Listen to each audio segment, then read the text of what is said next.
नहीं टाइम है। तो चलिए अब हम बात करते हैं आपसे कि कौन कौन सी किताबें आपके लिए बहुत इंपॉर्टेंट है। So let's start this journey. और इस किताब का नाम है सेगमेंट कौन सी किताबें महत्वपूर्ण है यूपीएससी आईएएस के लिए। चलिए अपने सपनों को पूरा करने की तरफ चलते हैं और आज हम बात करते हैं उन सेगमेंट्स, उन किताबों के बारे में जो आपके लिए बहुत ही महत्वपूर्ण है। चलिए सबसे पहले अगर हम बात करेंगे तो हम लेवल 1 के बारे में बात करेंगे। लेवल 1 यानी जब हम किसी चीज की शुरुआत करते हैं तो डेफिनेटली ये वो टाइम होता है जहां हमें अपना बेस्ट परफॉर्म करना होता है, जहां हमें बेस्ट तरीके से बात करनी होती है। बिगिनर, इसको मैंने लेवल 1 कहा है, जैसे हमारा कॉन्सेप्टर बैच है या एनसीईआरटी का बैच है। तो लेवल 1 वो होता है जहां आप सब्जेक्ट का बेस समझने की कोशिश करते हैं।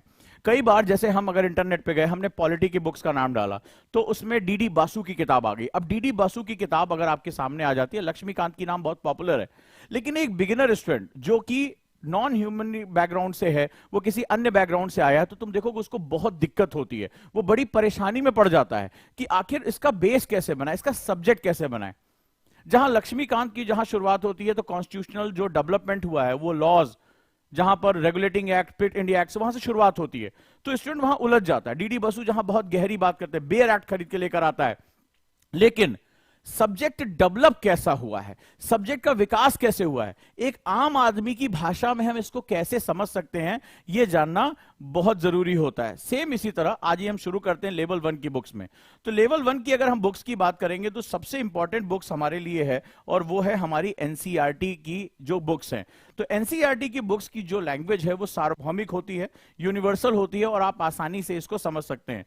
तो एनसीईआरटी की बुक्स हिंदी या इंग्लिश दोनों में सबसे इंपॉर्टेंट जो है सेगमेंट हमारे लिए होता है।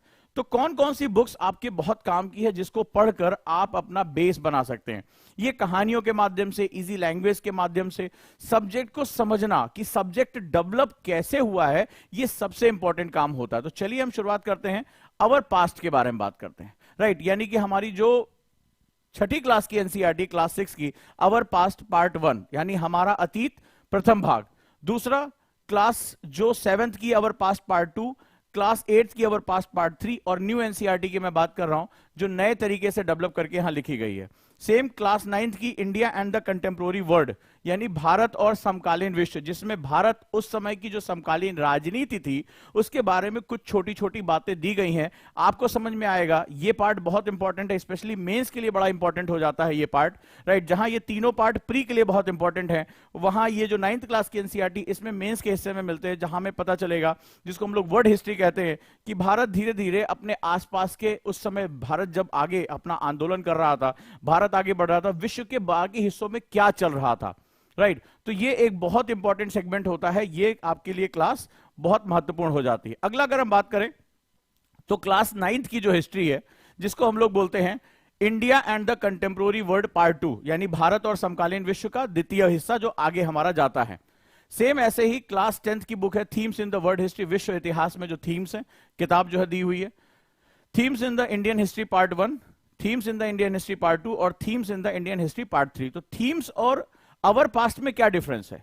अगर हम इससे पहले की किताबें, अब आप सोचेंगे साहब ये इतनी किताबें क्यों, जब अवर पास्ट लिखा हुआ है तो यहां इतिहास कैसे डेवलप हुआ, इतिहास कैसे बना, ये किताबें इनके बारे में है। राइट, ये इनके बारे में है।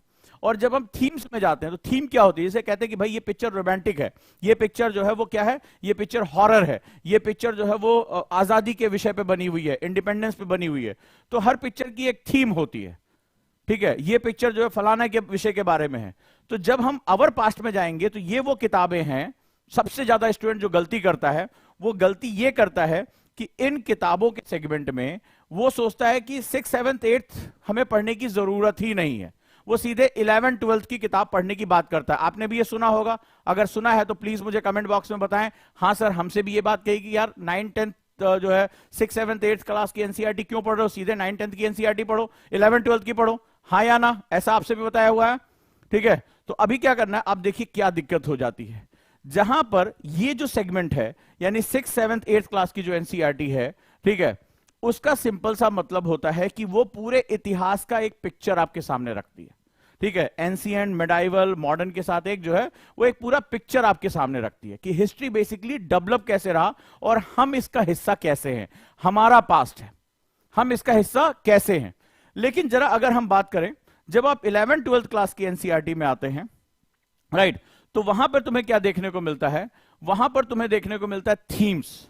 अब थीम्स का मतलब हुआ स्पेशल चीज। जैसे एक पिक्चर है, आपने कहा कि ये लव स्टोरी है, तो लव स्टोरी का मतलब अब इसमें मार धाड़, वायलेंस, हारर नहीं होगा, ये एक तरह की एक सॉफ्ट लव स्टोरी है। ये देशभक्ति की पिक्चर है, यानी इसमें क्या होगा, पूरा जो फोकस होगा पैट्रियोटिज्म पे होगा, एक देशभक्ति पे होगा। इसमें जो है फालतू जो है हॉरर, लव, इन सब का एंगल नहीं होगा, कॉमेडी का एंगल नहीं होगा, ये सिर्फ देशभक्ति को बात करेगी। तो जब आप थीम्स पे आते हैं तो आप स्पेशलाइजेशन के टॉपिक्स पे जाते हैं। जैसे हड़प्पा के साक्ष्य पे कैसे रहा, या भारत में जो संवैधानिक विकास हुआ उस पे बारे में कैसे बात हुई। तो अगर जैसे आपको जब कोई अधकचरा ज्ञान दे देता है कि भाई ऐसे नहीं ऐसे होगा, तब आप उसमें फंस के रह जाते हैं, आप उसको नहीं समझ पाते हैं।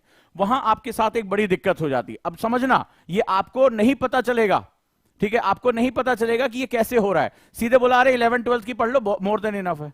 लेकिन 11th-12th की एनसीईआरटी बेसिकली एक थीम है, एक थीम है, एक पर्टिकुलर। लेकिन वो थीम डेवलप कैसे हुई, जब तक तुम उस पूरे के बारे में नहीं जानोगे, और वो पूरे की नॉलेज तुम्हें कहां मिल रही है, इस छोटे सेगमेंट में, जहां हिस्ट्री का विकास कैसे हुआ, ये जो सब कुछ चीजें चल रही हैं, ये हड़प्पा के बारे में थोड़ी जानकारी, थोड़ी सी जानकारी मौर्य के बारे में, थोड़ी गुप्त के बारे में, एक एक एक जो बिगिनर है उसको एक फंडामेंटल देता है। इसको हम लोग बोलते हैं कॉन्सेप्ट बिल्डिंग प्रोसेस। तो अगर आपको कॉन्सेप्ट बनाना है तो इन बुक्स को मत छोड़ना।